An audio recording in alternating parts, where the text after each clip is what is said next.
नमस्कार दोस्तों, आपका स्वागत है हमारे यूट्यूब चैनल सिंपली एजुकेटेड में। तो आज जो है अभी हम एक वीडियो ऑलरेडी रिकॉर्ड कर चुके थे बट उसकी रिकॉर्डिंग ख़राब हो गई। वॉइस जो माइक है उसमें जो है अजीब सा एक साउंड आ रहा है, एक एक प्रॉब्लम हो रही है, डिस्टॉर्शन बड़ा अजीब सा हो रहा है। तो पूरा 37-38 मिनट का वीडियो रिकॉर्ड करने के बाद में एक दूसरा वीडियो भी छोटा सा रिकॉर्ड करूँगा। तो इसमें हम बेसिकली आज के जो द हिंदू का एडिटोरियल, इसमें 2 एडिटोरियल्स इम्पोर्टेंट हैं। एक तो है कि हायर एजुकेशन का रोल जो एसडीजी को प्राप्त करने में है, और दूसरा प्रधानमंत्री नरेंद्र मोदी जी के द्वारा लिखा गया है एम एस स्वामीनाथन जी के ऊपर। आपको पता है कि रिसेंटली में एम एस स्वामीनाथन जी का निधन हो गया। एम एस स्वामीनाथन जी जो है हमारे देश में हरित क्रांति को लाने वाले रिसर्चर हैं, साइंटिस्ट हैं। तो उनके बारे में है। तो आइए चलिए डिस्कशन स्टार्ट करते हैं। डिस्कशन स्टार्ट करने से पहले ये बता दें कि हमारा जो टेलीग्राम चैनल है, अभी चूंकि हम लोगों ने जल्दी ही चैनल स्टार्ट किया हुआ है, तो चैनल का नाम है टेलीग्राम मिएंडरिंग मॉन्क। ठीक है, तो हम हर एक वीडियो के डिस्क्रिप्शन में भी डाल देते हैं मिएंडरिंग मॉन्क। वहाँ से आपको ये सारी जो पीडीएफ हैं वो आपको मिल जाएंगी। तो ये मिएंडरिंग मॉन्क जो है ये ट्रैवलिंग चैनल था मेरा, और फिर अभी यूपी पीसेस में आ गए हैं, तो उसी पर जो है वीडियोज़ ये पढ़ रही हैं। तो आइए अब देख लेते हैं कि एम एस स्वामीनाथन। देखिए, हम लोग हमेशा से जो है हमारे जो फ्रीडम फाइटर्स हैं या जो लीडर्स रहे हैं, एक्सेप्शनल लीडर्स रहे हैं, चाहे वो स्पिरिचुअल रहे हों या फिर मॉडर्न, जैसे राजा राम मोहन राय, विवेकानंद जी जो कि स्पिरिचुअल लीडर्स थे, और हमारे सेंट, तो हम लोग सबका सम्मान करते हैं। लेकिन कई बार क्या होता है कि जो मॉडर्न टाइम में जो साइंटिस्ट हैं जिनका कंट्रीब्यूशन बहुत ही रिमार्केबल है, हम लोग उनको कई बार भूल जाते हैं। तो प्रधानमंत्री नरेंद्र मोदी जी ने ये आर्टिकल लिखा हुआ है और ये हमारे लिए बहुत ही इम्पोर्टेंट है, क्योंकि ग्रीन रिवॉल्यूशन जो है वो एक पैराडाइम शिफ्ट था इंडियन एग्रीकल्चर में। हम एक सोचिए कि जो है सेल्फ सफिशिएंट हो गए एग्रीकल्चर में, और हम सेल्फ डेफिसिट थे। हमारे यहाँ जो है कभी फूड पूरा नहीं पड़ता था। ठीक है, 1960s में, 70s में, 60s में बेसिकली। ठीक है, तो आइए देखते हैं स्वामीनाथन जी के बारे में नरेंद्र मोदी जी क्या कहते हैं। कि देखिए, स्वामीनाथन जी को सबसे पहले उनका पूरा नाम मनकोम्बो सांब सिवान स्वामीनाथन था। ठीक है, उनको एग्रीकल्चर साइंटिस्ट बनने की इंस्पिरेशन कहाँ से मिली? सबसे पहली बात तो बंगाल में जो है 1943 में आया था वो अकाल। फिर हिंदी के शब्द नहीं याद आते हैं, फेमाइन जो है याद आ रहा था, हिंदी नहीं याद आ रही थी। तो अकाल आया था 1943 में बंगाल में। तो उसके उसकी वजह से उन्होंने देखा कि कितने लोग भूख की वजह से मर रहे हैं और एग्रीकल्चर क्राइसिस चल रही है। फिर अब बहुत ही यंग एज में जो है वो नॉर्मन बोरलॉग के संपर्क में आ गए। नॉर्मन बोरलॉग कौन है? नॉर्मन बोरलॉग मैक्सिको के एग्रीकल्चर साइंटिस्ट हैं, जिनको जो है नोबेल पीस प्राइज भी मिल चुका है, और ये क्वेश्चन यूपी पीसीएस प्री में भी आ चुका है। तो वो एक एग्रीकल्चर रिसर्चर थे। तो जब हमारे यहाँ एम एस स्वामीनाथन जी उनके संपर्क में आए, तो उनको जो है इंस्पिरेशन मिली रिसर्च करने की। एम एस स्वामीनाथन जी की कुछ क्वालिटीज बताई जाती हैं। जैसे पहली तो वो कि फादर ऑफ ग्रीन रिवॉल्यूशन उनको बोला जाता है। वो एक पैट्रियट थे, वो एक किसान वैज्ञानिक थे। कृषि वैज्ञानिक तो थे ही थे, लेकिन किसान वैज्ञानिक ज्यादा थे। वो एक रिसर्चर थे, वो एक एडवोकेट ऑफ सस्टेनेबिलिटी थे, वो इनोवेशन और मेंटरशिप को सपोर्ट करते थे, इंस्टीट्यूशन बिल्डर थे वो। तो ये कुछ क्वालिटीज जो हैं बताई जा रही हैं। तो अगर एम एस स्वामीनाथन जी के बारे में क्वेश्चन आ जाए यूपीपीसीएस में, जो कि आने की अब संभावनाएं रहेंगी अभी, लेकिन चूंकि अगला यूपीपीसीएस का जो मेंस 2024 का वो काफी दूर है, तो हो सकता है तब तक ये फेड आउट हो जाए। बट स्टिल अगर एम एस स्वामीनाथन के को हम एक बार अपने एग्जाम में अगर आता है और हमारे दिमाग में अगर आए, या फिर अगर नहीं भी आता है, हरित क्रांति से रिलेटेड क्वेश्चन आ जाए, तब भी हम एम एस स्वामीनाथन जी के उनकी क्वालिटीज बता सकते हैं कि वो एक पेट्रियट थे, रिसर्चर थे, इनोवेटर थे। ठीक है, father of Indian green revolution है, एडवोकेट ऑफ सस्टेनेबिलिटी है, इंस्टीट्यूशन बिल्डर है। अब जब इसके बारे में आप पढ़ेंगे अभी डिटेल में, तो आपको पता चल जाएगा कि ऐसा क्यों कहा जा रहा है। ठीक है, तो देखिए, उन्होंने सबसे पहली बात, फादर ऑफ ग्रीन रिवॉल्यूशन क्यों कहा जाता है, क्योंकि 1960-65 के बाद में जब हमारे देश के प्रधानमंत्री जो है इंदिरा गांधी जी थी, उससे पहले पंडित लाल बहादुर शास्त्री जी थे। सोचिए, उस टाइम पर लाल बहादुर शास्त्री जी ने हमारे देश के लोगों से ये कहा था कि एक टाइम आप खाना खाइए, आप समझ लीजिए हमारे देश में कितना फूड डेफिसिट था कि और उन्होंने जय जवान जय किसान का नारा दिया था ताकि जवान भी और किसान भी, जय जवान जय किसान क्यों कहा था, क्योंकि भाई पाकिस्तान से लड़ाई हुई थी 1965 में, ठीक है। और जवान का नारा क्यों दिया, क्योंकि देश भुखमरी से जूझ रहा था। और उसी समय अमेरिका का PL 480 प्रोग्राम चलता था जिसके अंतर्गत वो हमको चैरिटी के रूप में गेहूं देते थे, ठीक है। तो उसका वो मिसयूज कर रहे थे, वो इंडिया की सोवरेनिटी जो हमारी सोवरेन डिप्लोमेसी है उसके साथ वो जो है खिलवाड़ करना चाहते थे। कहने मतलब वो चाहते थे कि हम उनकी इशारों पे नाचे, ठीक है। लेकिन इंडिया ने ऐसा नहीं होने दिया। उस कठिन टाइम में, इंडिया के जो MS स्वामीनाथन थे, उन्होंने नॉर्मन बोरलॉग के साथ में मैक्सिको में रिसर्च करके वीट की, गेहूं की एक ऐसी ब्रीड बनाई जो कि विंटर्स में सस्टेन कर सके, जिसका पौधा बौना होता था और जिसमें ज़्यादा से ज़्यादा फसल लगती थी, ठीक है। जो क्रॉप यील्ड थी वो इंक्रीज हो जाए और कम पानी में हो। तो इस तरीके की कई सारी रिसर्च की। तो ये उनका कमिटमेंट था, उनकी फोरसाइट थी, जिसकी वजह से जो है एग्रीकल्चरल प्रॉस्पेरिटी आई हमारे देश में। और आज की डेट में तो हम वर्ल्ड के सेकेंड सबसे लार्जेस्ट प्रोड्यूसर हैं एग्रीकल्चर प्रोडक्ट्स के, है ना। उसके बाद में MS Swaminathan ji as a patriot थे। क्यों पैट्रियट थे, देखिए 1950 में जब रिसोर्सेज नहीं थे हमारी कंट्री में, और वो बहुत ही टैलेंटेड आदमी थे पहली बात तो वो टैलेंटेड आदमी थे, तो उनको कहीं से भी बहुत सारे ऑफर्स थे, जॉब ऑफर्स थे। अमेरिका में, USA में उनको जो है प्रोफेसर की जॉब मिल रही थी 1950 में, लेकिन उन्होंने ज्वाइन नहीं किया। सोचिए 1950 में उन्होंने एक डेवलप्ड, उस टाइम पे डेवलप्ड नहीं था, USA हो सकता है, लेकिन फिर भी वहां पर जब पूरी जो है दुनिया वेस्ट की तरफ भाग रही थी, तो उन्होंने वेस्ट जाने से मना कर दिया, उन्होंने इंडिया में रहने के लिए। तो वो एक रियल पैट्रियट है, कह सकते हैं। किसान वैज्ञानिक उनको कहा जाता है रेदर देन कृषि वैज्ञानिक।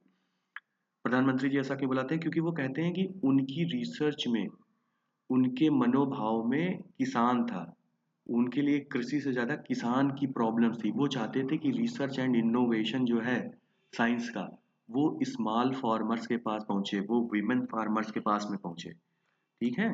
तो उनका फोकस ये था कि फार्मर्स के यहाँ प्रॉस्पेरिटी है। उन्होंने अपनी रिसर्च को जो है वीट में तो किया ही किया, उसके साथ ही साथ पोटैटो क्रॉप्स को जो है पैरासाइट कम्बैटिंग, और विंटर में जो एक्सट्रीम विंटर कंडीशंस थी उसके रेजिलिएंट बनाया, ताकि जो दिसंबर और जनवरी की जो कड़ाके की ठंड पड़ती है तो उसमें जो है आलू मतलब कि जमे ना या खराब ना हो, वो उसकी पैदावार मेंटेन रहे। आज की डेट में जब हम मिलेट्स की बात करते हैं, श्री अन्न की बात करते हैं, जब WHO और यूनाइटेड नेशन जो है year of millets and pulse मनाते हैं, तब फिर उस 1990 के टाइम पर हमारे साइंटिस्ट MS स्वामीनाथन जी मिलेट्स प्रोडक्शन को इंकरेज कर रहे थे, ठीक है।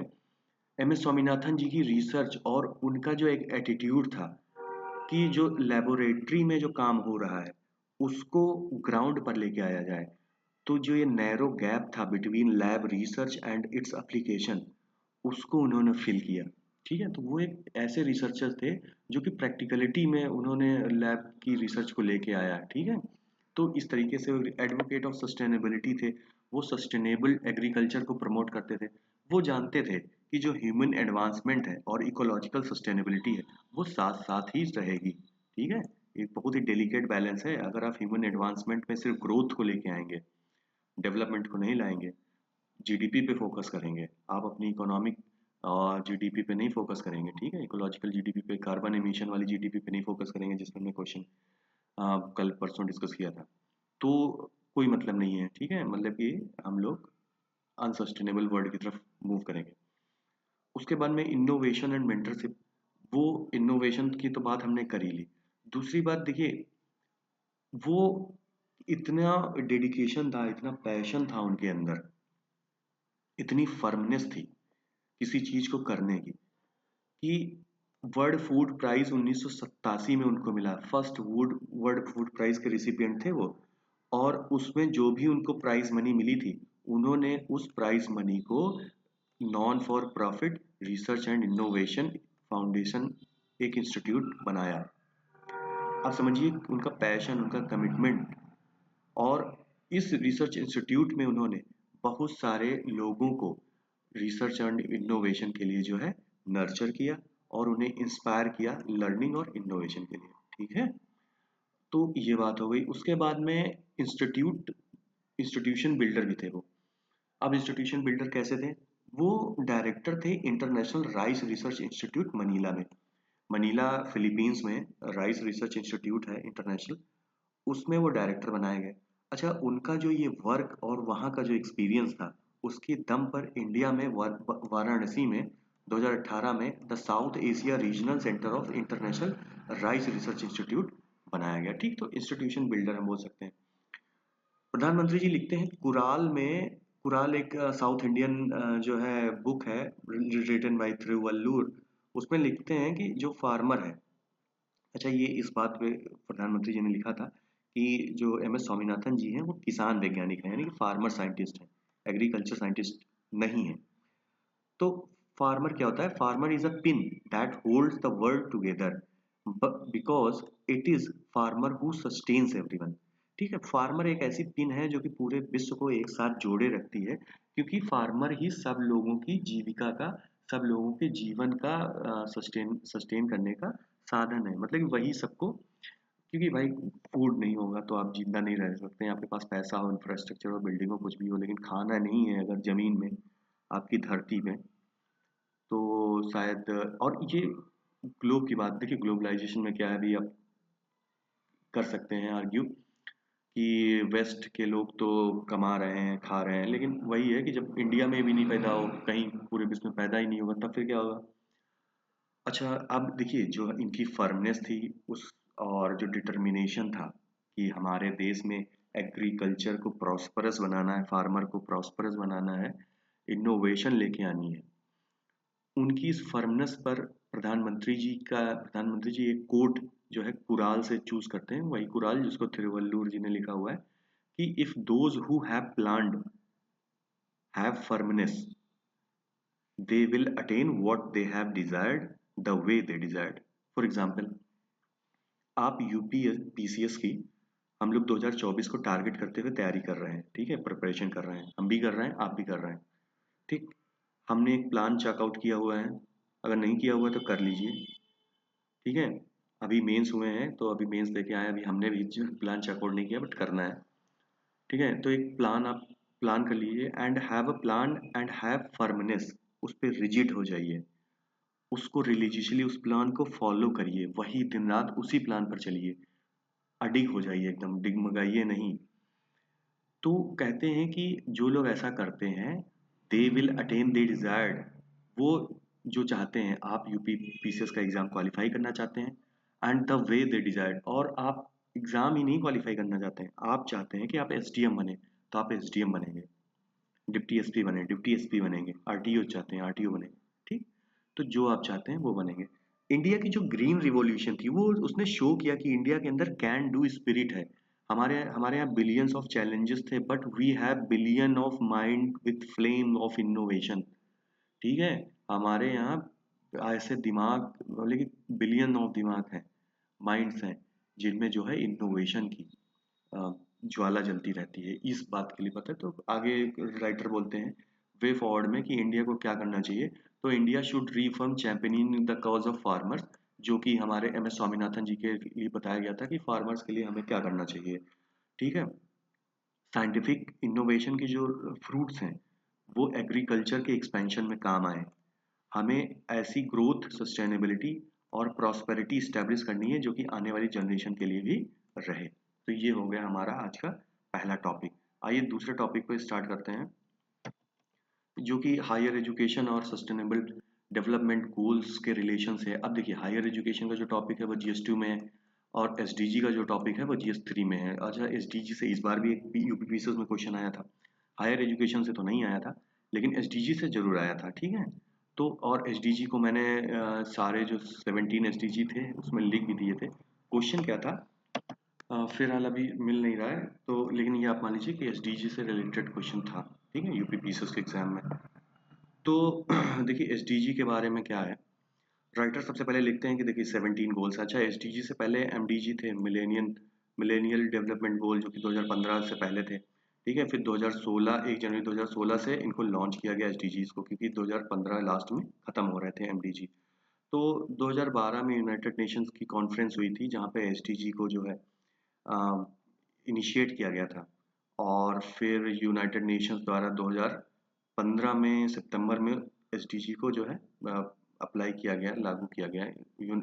इसमें 169 जो है टारगेट्स हैं और 193 नेशंस का जो है इसमें सपोर्ट है, इनकी साइनिंग है कि हमें जो है ये। अच्छा, ये एसडीजी गोल्स ओवरऑल हैं क्या? सस्टेनेबल डेवलपमेंट गोल्स, मतलब कि हमें डेवलपमेंट तो करना है लेकिन सस्टेनेबल करना है। इसमें कुछ सोशो इकोनॉमिक जो है टारगेट्स हैं और कुछ जो है इन्वायरमेंटल टारगेट्स हैं। ठीक है। सोशो इकोनॉमिक मतलब जैसे poverty, education, gender equality, income inequality, इस तरीके के कुछ हैं socio economic challenges goals, sorry, और कुछ जो है इन्वायरमेंटल गोल्स हैं। अब देखिए, राइटर लिखते हैं कि जो एसडीजी हैं वो मैटर ऑफ अर्जेंसी हैं। ये नहीं कि पड़े हुए हैं ऐसे ही, वो मैटर ऑफ अर्जेंसी है। और पूरी, चाहे वो डेवलप्ड कंट्री हो चाहे वो डेवलपिंग कंट्री हो, ऐसा नहीं कि डेवलप कंट्री सोचे कि उसकी सोशो इकोनॉमिक कंडीशंस अच्छी हैं तो उसे जो है काम करने की जरूरत नहीं है, क्योंकि अगर डेवलपिंग कंट्रीज क्लाइमेट को खराब करती हैं तो उसका असर तो डेवलप कंट्रीज पे भी जाएगा, है कि नहीं? तो जो हमने बात की कि चैलेंजेस कौन कौन से हैं, socio economic, poverty and environmental, और इन चैलेंजेस को एड्रेस कर रहा है हमारा एसटीजी। और इससे हमारे क्या इंप्रूव होती है, हमारी standard of life, education, inequalities reduce होती हैं और इकोनॉमिक ग्रोथ होती है। अब देखिए, 8 साल बीत चुके हैं एसडीजी को। ठीक है। एसडीजी इम्प्लीमेंट हुए 8 साल बीत चुके हैं, लेकिन जो इसकी प्रोग्रेस है वो बहुत ही स्लो है बताई जा रही है, as per United Nations report on SDG. ठीक है। वो चाहे डेवलप्ड नेशन हो चाहे डेवलपिंग नेशन हो, जो भी लोग कमिटमेंट कर रहे हैं, चाहे वो एमिशन के रिड्यूस करने को कमिटमेंट कर रहे हो या फिर क्लीन एनर्जी को अडॉप्ट करने की बात कर रहे हो, ठीक है, sustainable use of ocean resources या फिर नेचुरल रिसोर्सेज हो, तो इन सब को जो है उस पे बहुत ही स्लो प्रोग्रेस है। यानी कि सब लोग अभी भी अपनी ग्रोथ के पीछे भाग रहे हैं, कोई भी डेवलपमेंट की बात नहीं कर रहा है। राइटर अच्छा इसमें ये बताते हैं कि ऐसा इसलिए भी थोड़ा सा हो रहा है स्लो प्रोग्रेस इस टाइम पे, क्योंकि देखो बहुत दिनों से तो कोविड का असर चल रहा है। ठीक है। उसके बाद में रशिया यूक्रेन वॉर आपने देखा है। फिर आपने देखा कि बीच में पूरे विश्व में इन्फ्लेशन कितनी ज्यादा बढ़ गई थी, त्राहिमाम त्राहिमाम मचा हुआ था। सेंट्रल बैंक पूरे विश्व की कंट्रीज की जो है लगातार अपना मॉनेटरी पॉलिसी के जरिए जो है इन्फ्लेशन को कर्व करने की कोशिश कर रही थी। तो राइटर बताते हैं कि इन सारी प्रॉब्लम्स के बीच में स्लो प्रोग्रेस तो है, लेकिन वो कहते हैं कि देखो इंडिया में तो इतनी प्रॉब्लम्स नहीं थी। इंडिया ने ग्लोबल इकोनॉमी सिचुएशन जो क्राइसिस थी उसको बहुत अच्छे से मैनेज किया। ठीक है। और जो हमारी कोविड क्राइसिस थी उसको भी हमने बहुत जल्दी ओवरकम कर लिया था। हमने जो है, हमारे हॉस्पिटल्स रेडी थे, हमने कोविड पोर्टल बना दिया, हमने कोवैक्सीन कोविशील्ड बना दिया तुरंत। ठीक है। तो हमारी प्रिपेयर्डनेस जो है बहुत अच्छी थी और हमने उसको ओवरकम कर लिया उस चैलेंज को। लेकिन फिर भी हमारी प्रोग्रेस सफर कर रही है, स्लो हो रही है एसटीजी के लिए। तो अब लेकिन आगे उसके बाद राइटर कहते हैं कि लेकिन इंडिया ने फिर एक काम किया हुआ है। इंडिया की जो न्यू एजुकेशन पॉलिसी है उसमें इंडिया ने उसको इस तरीके से प्रिपेयर किया है जो कि एसडीजी के साथ में अलाइन है। ठीक है। तो जो न्यू एजुकेशन पॉलिसी 2020 में बनाई गई वो एसडीजी के हिसाब से अलाइन है। अच्छा, एसडीजी 4 क्या होता है? एसडीजी 4 है एक्सेस टू क्वालिटी एजुकेशन। अच्छा, क्वालिटी एजुकेशन तो भाई एक पहली रिक्वायरमेंट है ना अदर गोल्स के लिए। अगर आपकी सोसाइटी ही एजुकेटेड नहीं होगी, चाहे वो हायर एजुकेशन हो और चाहे प्राइमरी एजुकेशन हो, ठीक है, तो बिना उसके तो आगे के गोल्स अचीव ही नहीं किए जा सकते हैं। तो एजुकेशन सबसे इंपॉर्टेंट है।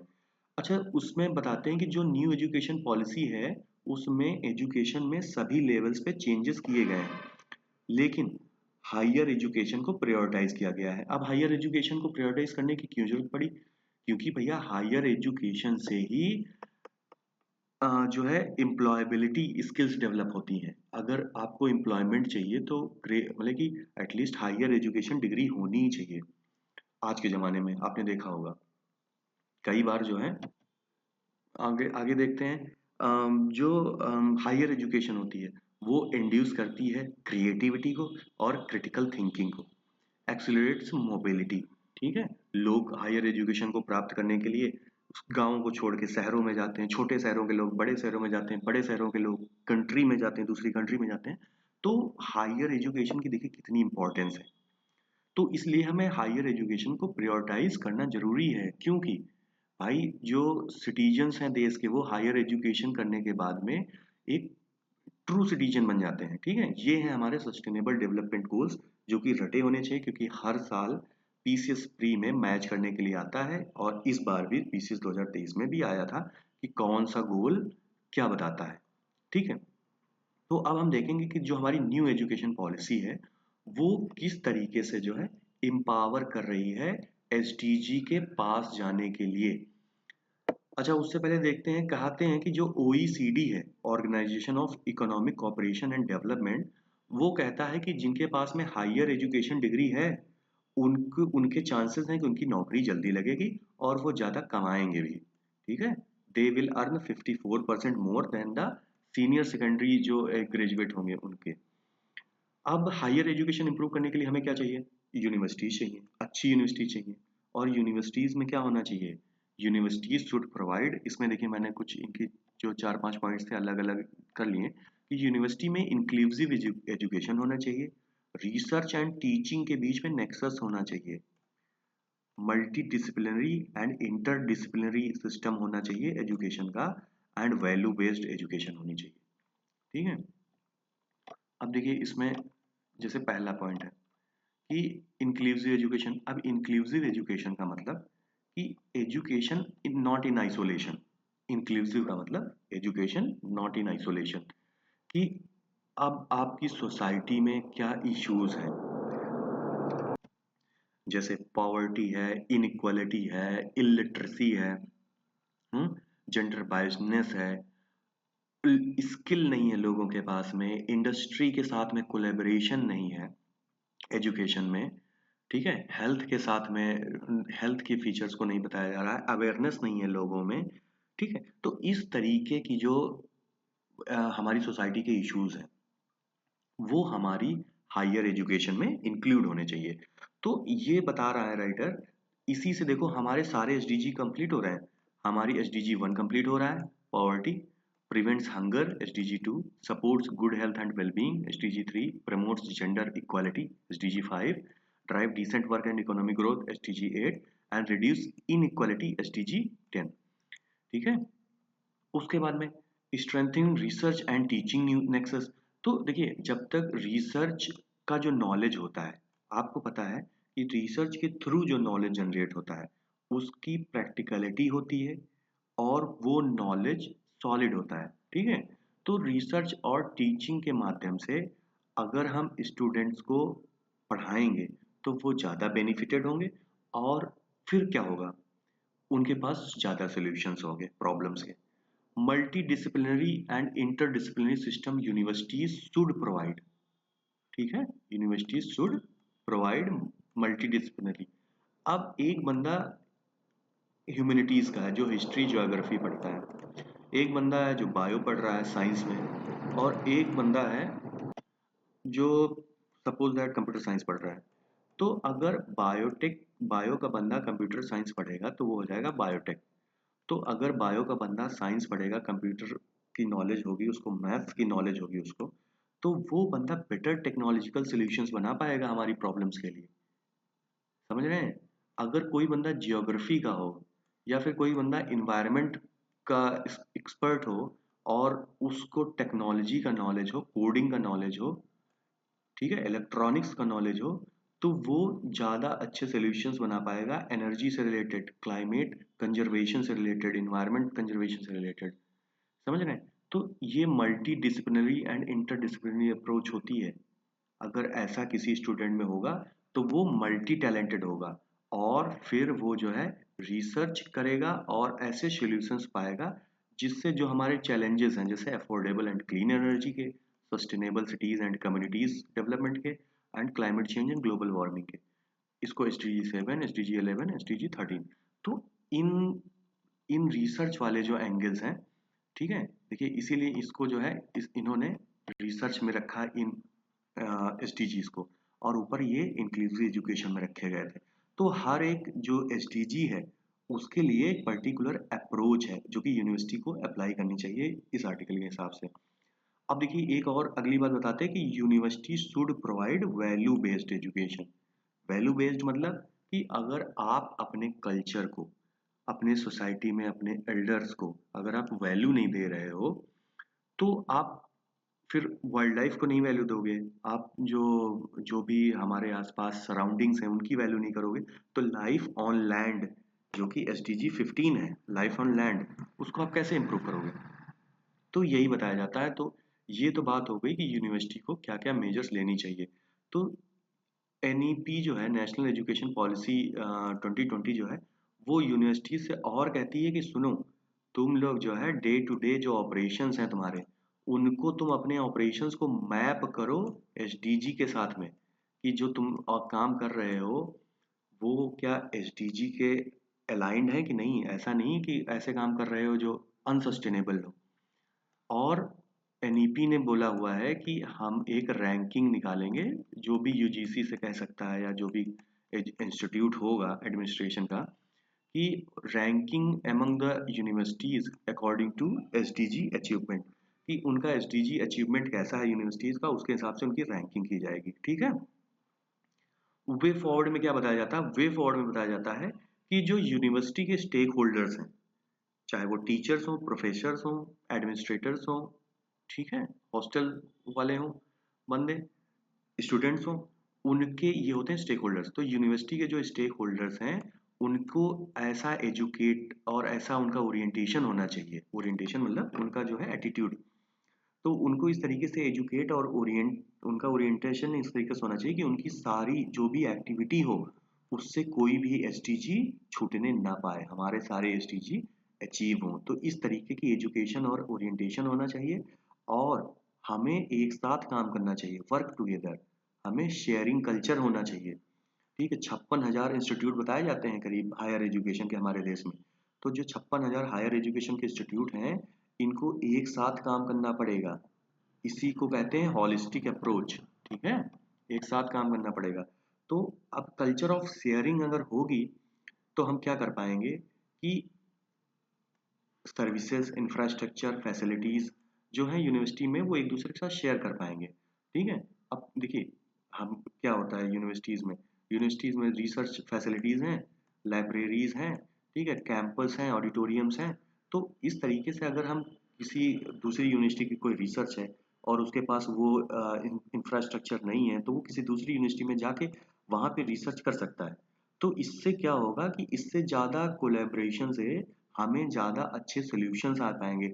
और एक काम कर सकते हैं हम लोग, जैसे जितनी सारी यूनिवर्सिटीज़ हैं उन सब यूनिवर्सिटीज़ में एक किसी यूनिवर्सिटी में एक सेंट्रलाइज्ड बैंक होनी चाहिए। कौन सी बैंक? रिसर्च एंड इनोवेशन की बैंक, जिससे ये पता चल सके कि हाँ कौन सी यूनिवर्सिटी ने कौन सी रिसर्च कर रखी है, और हमें आगे इस रिसर्च पे हम आगे क्या काम कर सकते हैं कि और बेटर सॉल्यूशंस हमारे पास आ जाएं। देखिए हमें करना केवल क्या है, हमारे पास प्रॉब्लम्स हैं, हमें सॉल्यूशंस लाने हैं, और इन प्रॉब्लम और सॉल्यूशंस के बीच में क्या होगा? आपकी रिसर्च और इनोवेशन होगी। ठीक है। और आपकी रिसर्च और इनोवेशन कैसे आएगी? जब आपके अंदर मल्टी डिसिप्लिनरी अप्रोच होगा, आपके अंदर वैल्यू बेस्ड एजुकेशन होगा, आपके अंदर इंक्लूसिव एजुकेशन होगी। ठीक है, इस तरीके के पॉइंट्स यहाँ से निकल के आते हैं। देखो यूनिवर्सिटी आगे राइटर ये भी बताते हैं कि यूनिवर्सिटीज को जो है कम्युनिटी हेल्थ के बारे में, एनर्जी सेविंग मेजर्स के बारे में, waste reduction, development of local skill, efficient resource allocation, इन सब चीज़ों के बारे में काम करना चाहिए।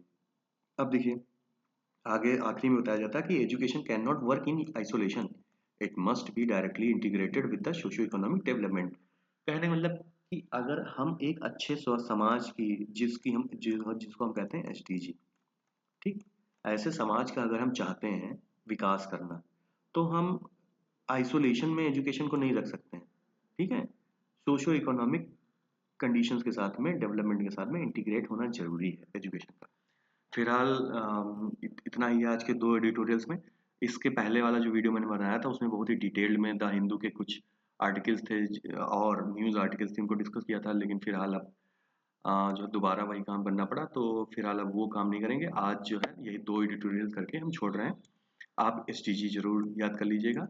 और अभी थोड़ी देर में यूपी स्पेशल का भी, आज से हम यूपी स्पेशल का दैनिक जागरण का लोकल न्यूज़ आता है, ठीक है? तो उसमें जो दैनिक जागरण की जो भी न्यूज़ होंगी, उनको हम कवर करेंगे और कोशिश रहेगी कि उससे रिलेटेड जो स्टैटिक पोर्शन है, वो भी कवर हो पाए, ठीक है? तो फिलहाल thank you so much, have a good day.